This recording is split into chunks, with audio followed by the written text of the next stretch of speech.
son George up to translate for him. But Jose Orlando Padron, the chairman of Padron Cigars, was born into a tobacco family in western Cuba. He started Padron Cigars in 1964 with $600, 2 years after immigrating from Havana to the United States. He's been making cigars for 48 years. He has overcome tragedy over the years from fires, civil wars, and an embargo. 3 times Padron has won Cigar of the Year from Cigar Aficionado. Vendíamos los tabacos a 30 centavos, 40 centavos. Pudimos vender más tabaco con la labor de Cigar Aficionado. Say this, but we used to sell cigars for 30 cents.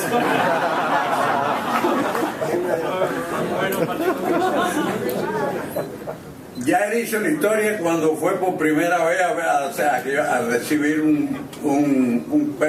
a visitar la fábrica nuestra. Yo no estaba ahí. He already said the story of the first time he came to visit us, which we weren't there. He wasn't there.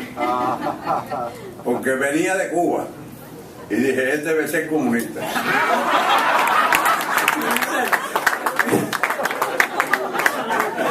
Yeah, because you were coming from Cuba and he thought you were a communist.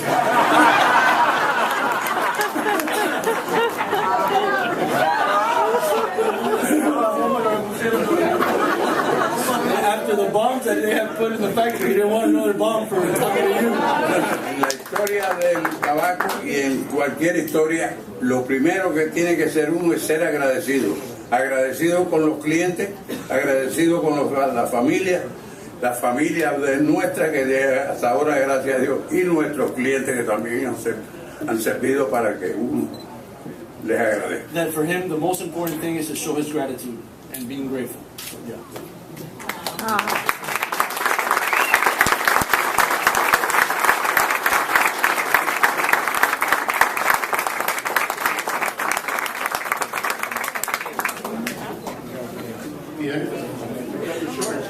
Is Ernesto Perez Carrillo.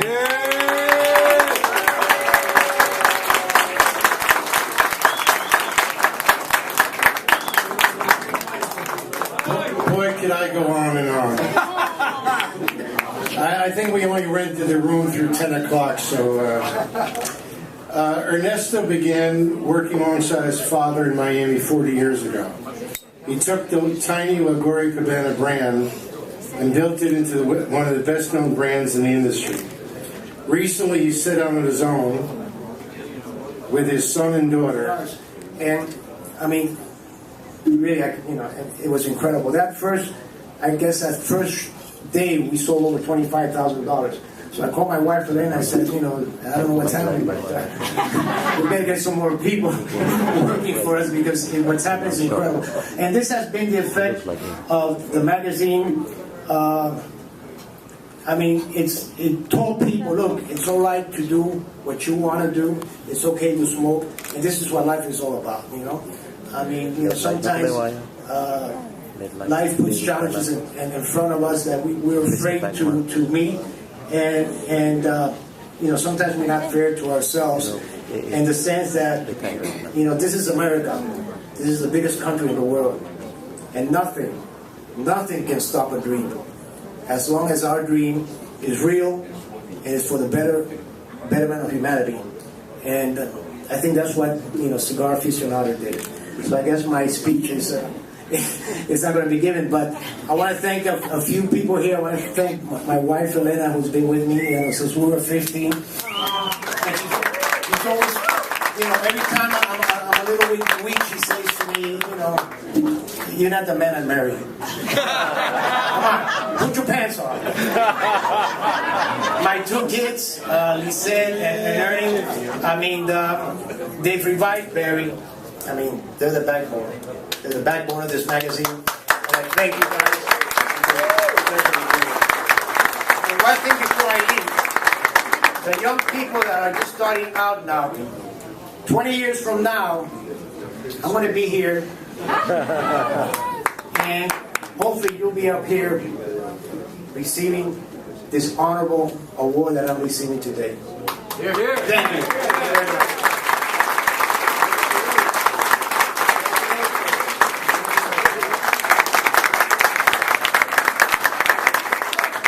Next is Nestor Plasencia.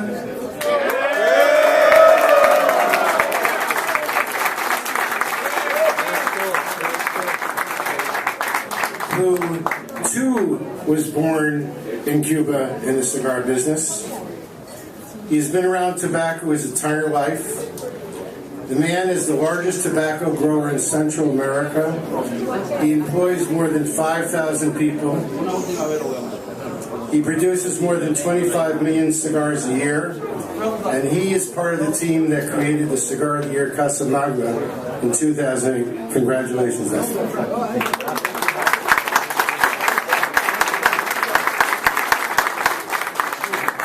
Okay, now I don't speak English, but tonight I speak English. Okay? I only speak English when I need to increase the price for my customer. Bacard, Rocky, Alan, okay? I speak English in this moment. Okay. I describe this cigar industry in two parts. Before the Cigar Aficionado and after the Cigar Aficionado. And the better part is after the Cigar Aficionado. I want to thank Cigar Aficionado for this great honor and for everything they have done for our industry. Okay. It's also a great privilege accepting this award together with this gentleman I consider my friend. Finally, I want to thank you for my customers, for my employees, and for my family. Thank you for your support, and thank you for support all this year. Thank you very much.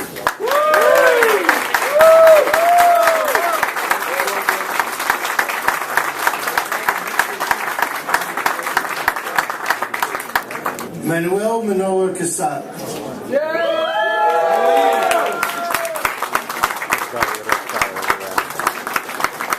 Who's been working in the cigar business his entire life, making cigars since 1974. He was the first to open a cigar factory in Santiago Free Trade Zone. He created the company with $100, a chair, and a phone. He's the maker of Fonseca, Posada, and Matassa cigar brands, and he jointly is responsible for Casa Magna, the Cigar of the Year in 2008.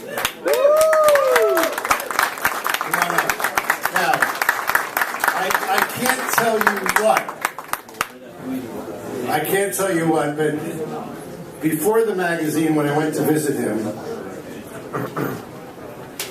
he said, "Can you keep a secret?"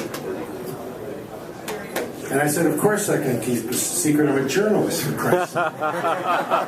This was over 20 years ago. Now, I can't divulge what the secret was, but have I kept the secret? Yes, you have. Manoa Quesada.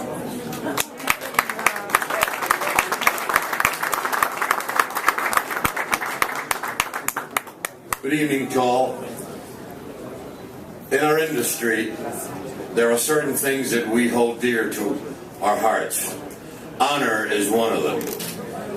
And I have to say that the group that joins me today are honorable people, and many more in our industry as well, as Marvin belongs to that group. He has kept the secret for 20 years, and he will keep it for more, because unfortunately we still can't talk about it. Like everyone else in this room, we have to show our gratitude to Cigar Aficionado and the group of people that are Cigar Aficionado, led by Marvin, and we have to be grateful for the things that have happened with Cigar Aficionado in our industry. Thank you very much. And I have to thank the rest of the manufacturers, and I have to say in front of witnesses that to me it is an honor and a privilege to be included in the group of gentlemen that are inducted tonight in the Cigar Hall of Fame. Thank you, Marvin.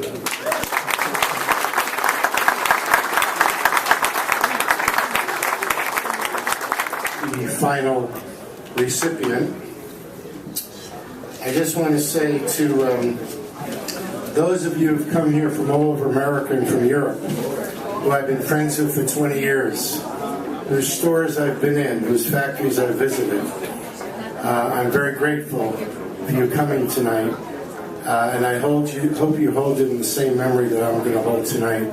I'm very, very grateful on behalf of everybody at Cigar Aficionado. The last recipient is Jose Sejas.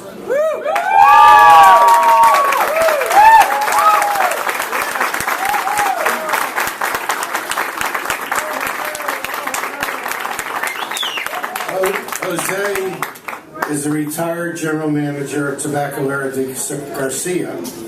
He's been working around cigars and tobacco since he was 24. 2 years ago. He was responsible for, I think, the largest cigar factory of handmade cigars in the world. I don't know how many, but 50 million, 60 million, 40. H. Upman, Monte Cristo, Romeo and Julieta. He was responsible for many changes for the improvement of tobacco production, growing, handling in the industry. And he recently announced a new venture, opening his own cigar factory in the Dominican Republic for tourists. A great guy, a great family man, and a great friend, Jose Sejas.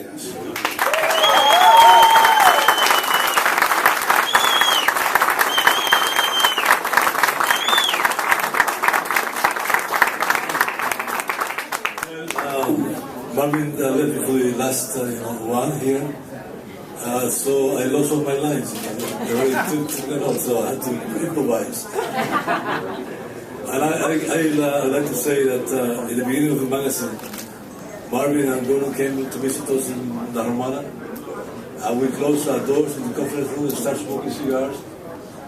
We smoked as many cigars as possible there, to the extent that when they were leaving, I think Gordon almost had almost fall, because always, and in those days we were, of course, proud of these cigars, and we are really very happy for it, and we will continue to do the best in the industry. Thank you very much, and I have to thank you guys for this honor, which is appreciated.